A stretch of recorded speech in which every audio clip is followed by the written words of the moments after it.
Early in his career, Phillips painted mainly in the Monterey, Pebble Beach, and Carmel area of California. He painted coastal scenes with natural rock formations, cypress trees, and breaking waves. This picture shows a very early work by James March Phillips. As you can see in the rocks and the waves, there's very little detail, almost to the point where they appear to be unfinished.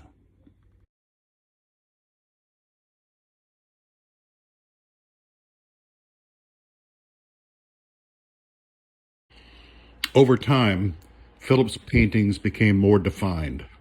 In this picture, with the cypress tree in the center, you can see the shadows on the tree. You can see the rocks are much more defined with shadows, and you can see waves breaking in the background and the sea rushing towards the shore. This is a watercolor coastal scene off the coast of Mendocino. One thing that Phillips began doing is placing something in the foreground. In this example, there's a tree on the right-hand side and a fence in the center in the foreground. This became a signature move over the rest of his life in most of his art. This is an unusual size of a painting for Phillips. It's actually 18 inches wide and 4.5 inches tall. It's a close-up view of a coastal scene. You can see the shore on the left side in the foreground. Breaking waves gives the feeling of motion throughout the picture. In addition to painting seascapes with rocks, cypress trees, crashing waves, Phillips loved to paint golf courses. The first example is a par 3, number 7 at Pebble Beach, one of the more famous holes in golf. You can see the players on the green getting ready to putt out. You can see the waves crashing on the rocks in the distance. This is a watercolor done by Phillips from 17 Mile Drive, looking across Fan Shell Beach to Cypress Point. In the center left, you can see the 14th hole at Cypress Point. You can see the waves rolling towards the shore. You can see the shadows on the rocks and the cliffs in the distance. It's a great painting. In this next golf watercolor, this is the 15th hole at Cypress Point. You can see the cypress tree in the foreground on the right-hand side, the bushes down below. It's a great example of shadows in the bunkers of the trees, even the flagstick on the green. Our next Phillips golf watercolor is the 16th hole at Cypress Point, probably the most famous hole in golf. It's absolutely iconic in its reputation. In the foreground, you can see a log. Off to the right-hand side of the log, you can see a little piece of green. That's the tee box. And you hit over the body of water to the green. It's a 250-yard carry, and that's if there's no wind. Or you can lay up on the left-hand side on that strip of green. You can see people on the green. It's an amazing golf hole. Our last Phillips golf watercolor is from the Olympic Club in San Francisco. You can see some trees and bushes in the foreground. You can see some golfers chipping up on the green. And in the distance, you can see the city of San Francisco. Here's another example of a Phillips coastal scene, but this time with a structure in the form of a barn or a shack. You can see a fence in the foreground. You can see some yellow flowers in the foreground, both of which create the feeling of depth. It's a good example of a shadow on the cliff on the left-hand side. The sky is developing. The waves are breaking. It's a great picture. This is a watercolor done by James March Phillips in Carmel Valley. It's got a number of typical elements, but then it has an extreme element of depth. You've got the tree in the foreground.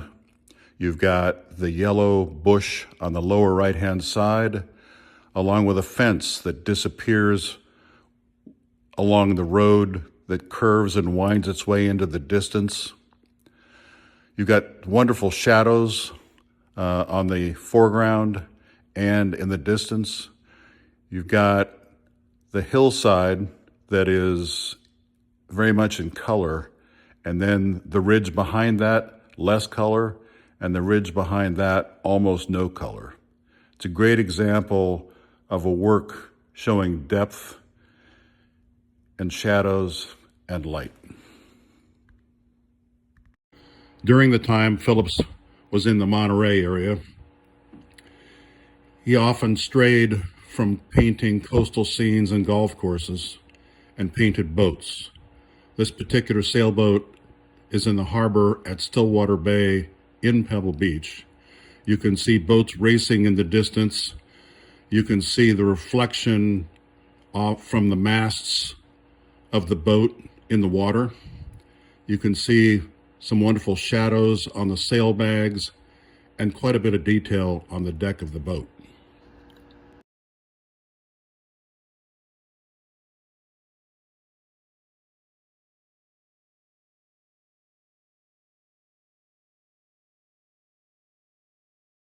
Up until this point in the presentation, we've only seen Phillips paint people in golf course scenes, and those were very small images.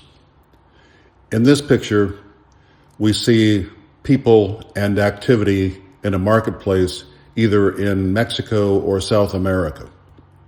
You can see the cathedral in the background, the birds flying in the sky, the birds on the ground in the lower left corner, the shadows of the people. There's lots of activity in this marketplace scene. One interesting thing to note about this painting is that it's very small. It's only 8.5 inches wide, 6.5 inches tall. It's actually a birthday card for a friend of Phillips. You can see the reverse side of the painting that's actually inscribed with a date and name of the birthday recipient. In this picture, we see Phillips using a completely different style. There's a lot more architectural detail. You still have the dock and the fence in the foreground. You have the green building on the right-hand side in the shadow. In the distance, you see the San Francisco Bay Bridge with the tower and the cables supporting the bridge. You see a ship below the bridge with extreme detail of the windows, the deck, the masts, and the chimney. In this Phillips watercolor, we're seeing architectural detail taken to its extreme. In the foreground, you've got the bush, you've got an apartment building on the right-hand side with railings, windows. You've got, in the distance, the San Francisco Bay Bridge again. You've got a wharf scene. You've got residential buildings in the foreground. You've got a tugboat pulling a barge, showing motion in the water with smoke coming out of the chimney. This is an amazing picture with a great scene and extreme detail. This is one of my favorite Phillips paintings because of the bright colors and the extreme close-up view of the sailboat race. You can see the colors of the hulls. You can see the sails full of wind, the boat's heeling over, the sailors on the rail, the birds in the lower right-hand corner are the foreground effect. It's just a really wonderful example of a watercolor that conveys motion. If we look closely at this watercolor, we know that the location of the race is in San Francisco Bay. And we know that because on the top of the mast is the burgee from the St. Francis Yacht Club out of San Francisco,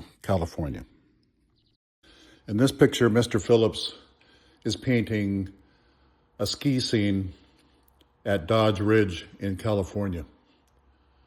You can see the chairlift going up the mountain, skiers coming down in the center of the picture, a separate ski run on the left side of the picture, multiple people standing in line, lots of activity. The shadows are excellent, showing the tree work and the trails that the skiers are leaving behind coming down the mountain. This is a watercolor by Phillips in downtown San Francisco on the corner of Geary and Powell. In the foreground, you can see the newsstand and the person presiding over the newsstand.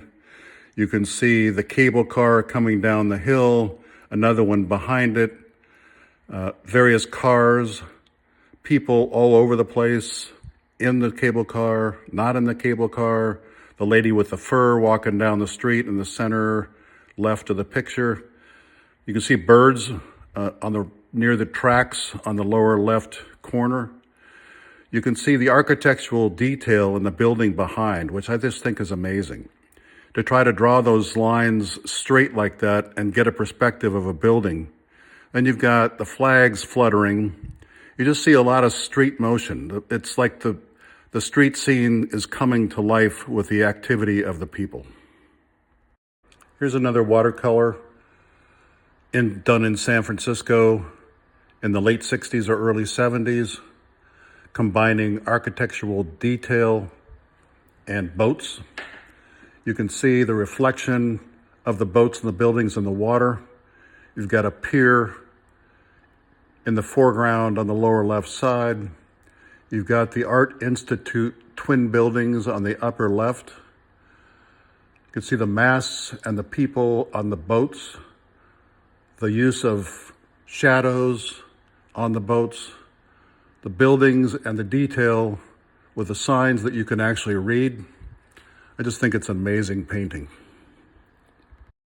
Another thing to note about this watercolor that isn't apparent when you first look at it is that on the left side in the center, on the masts of two of the boats, you see Christmas trees.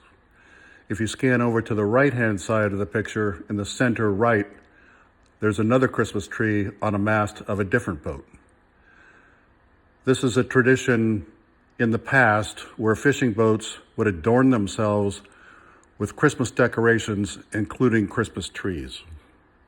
This is a very large watercolor by Phillips showing the Golden Gate Bridge in San Francisco, California.